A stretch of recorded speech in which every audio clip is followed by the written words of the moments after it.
आज आपण या ठिकाणी 8 मार्च जागतिक महिला दिन या निमित्ताने आणि वेळेचं थोडंसं ॲडजस्ट करून आपण रविवार बघून हा कार्यक्रम घेतला आहे. या संस्थेच्या माध्यमातून एक चांगला उपक्रम राबवला जातो. महिलांचा सन्मान या ठिकाणी घेतला जातो. आदिशक्ती महिला हेच सर्वांपर्यंत आहे आणि असणारच आहे. आणि आज आदिशक्ती या ठिकाणी उपस्थित आहेत. त्यांच्यासमोर आज आईचं काळजी याविषयी मी थोडीशी माझं सादरीकरण करतो. तर माझा प्रथमतः आज या ठिकाणी माझी आई नाही आहे, परंतु आईची जागा म्हणून माझी मावशी पण या ठिकाणी उपस्थित आहे आणि त्याचबरोबर माझी मामी पण उपस्थित आहे. माझ्या बालपणीचे दिवस त्यांच्या हातामध्ये खेळले गेलेले आहेत. म्हणून त्यांना मी विनंती करतो या ठिकाणी व्यासपीठावर घेऊन त्यांची जरा खुर्च्यांची व्यवस्था करावी संयोजकांनी आणि त्यांना व्यासपीठावरती बोलवून घ्यावं.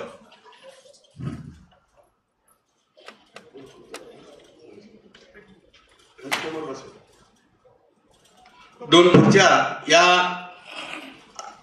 आजच्या या कार्यक्रमाला प्रमुख लाभलेल्या महिला आणि आमच्या माता भगिनी उपस्थित आहेत.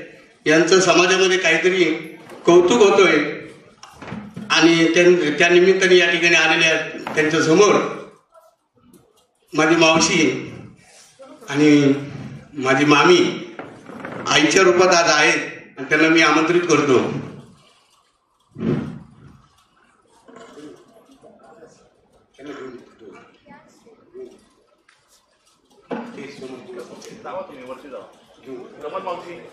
जावा तुम्ही.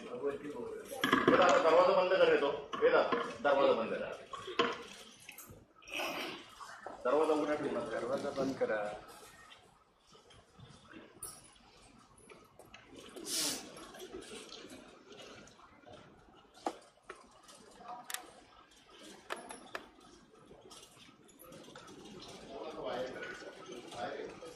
श्यामरावजी विटकर यांच्या मावशी आणि मामी यांचं आगमन होत आहे.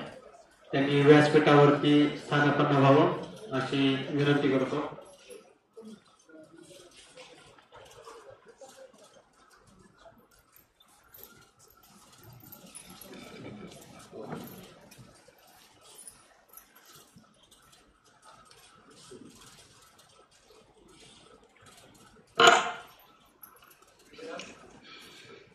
तर मी आता सादरीकरण करतो आपल्यासमोर आईचं काळी. दारावरची बेल वाजली. त्याने घड्याळात बघितले तर रात्रीचे 11 वाजले होते. दोघांनीही एकमेकाकडे प्रश्नार्थ नजरेने बघितले. कोण असेल इतक्या रात्री? त्याने दरवाजा उघडला तर आवाज होऊन तो बघतच राहिला. त्याच्या पत्नीने आवाज दिला, कोण आहे हो? दरवाजात उभ्या असलेल्या आपल्या आईला कडे बघत आवाज होऊन बघतच राहिला. आईकडे बघत राहिला आणि म्हणाला, आई तू इथे आणि इतक्या रात्री? आणि त्याने आईला आत घेतले. आईला बघून त्याच्या पत्नीच्या चेहऱ्यावर 12 वाजले.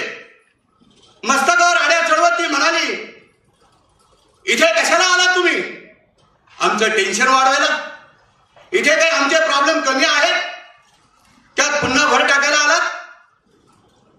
तो तिला गप्प करण्याचा प्रयत्न करीत होता, परंतु ती फणफण करत आतमध्ये निघून गेली. आईच्या डोळ्यात अश्रू तरळले. त्याला खूप वाईट वाटले, परंतु पत्नीच्या स्वभावाला तोच काय, त्याचे घरचे सगळेच कंटाळले होते. त्यामुळे त्याचे आई बाबा पण जास्त त्याच्याकडे येत नव्हते आणि त्याला पण ती गावाकडे जास्त जाऊ देत नव्हती. फोनवर बोलणे व्हायचे तितकेच. त्याने आईला सोफ्यावर बसवले आणि तिच्यासाठी प्यायला पाणी घेऊन आला आणि म्हणाला, आई तू इतक्या रात्री आणि एकटीच कशी काय आली? आणि तू तुझी तब्येत जास्त खराब आहे असा बाबांचा दुपारीच मला फोन आला होता. बाबांचा मला दुपारीच फोन आला होता. मी उद्याला येणारच होतो गावाला. त्यावर आई म्हणाली, बाळा मी तुझी खूप वाट बघितली रे.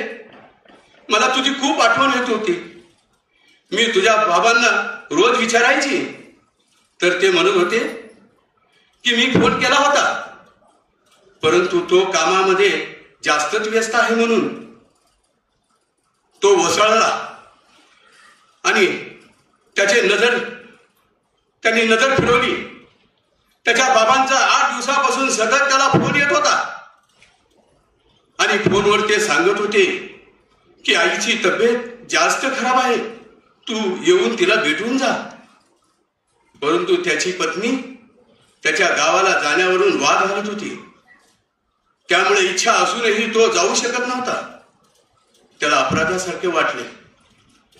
म्हणूनच त्याची आईच्या नजरेला नजर देण्याची हिंमत झाली नाही.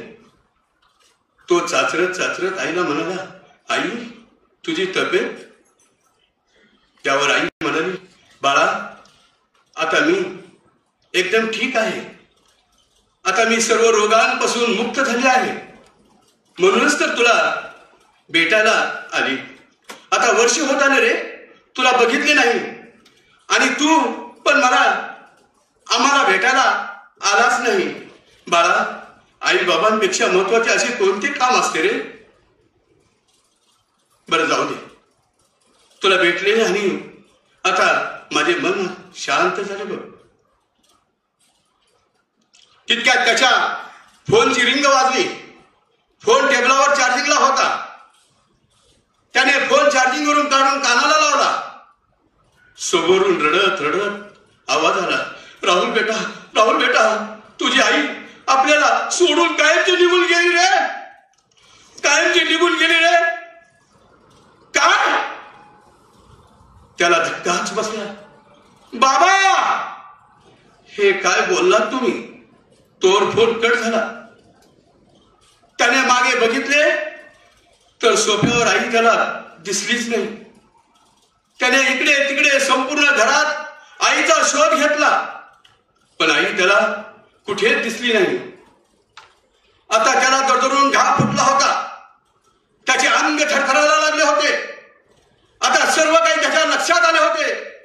त्याने दोन्ही हात डोक्यावर मारत जोराचा हंबरडा फुटला, आई कुठे तू ये ना. त्याचा आवाज ऐकून त्याची पत्नी धावत हॉलमध्ये आली. तो जमिनीवर पडला होता आणि जोरजोराने रडत होता. तिने इकडे तिकडे नजर फिरवली तर त्याची आई तिला कुठेच दिसली नाही. ती त्याच्या जवळ गेली आणि म्हणाली, काय झालं तुम्हाला? का रडत आहात तुम्ही? त्याने रागाने तिच्याकडे बघितले आणि एक जोराचा धक्का दिला. ती बाजूला जाऊन पडली.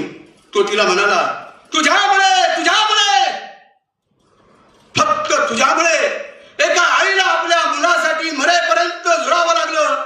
अगं तू पण एक स्त्री आहेस, एका मुलाची आई आहेस.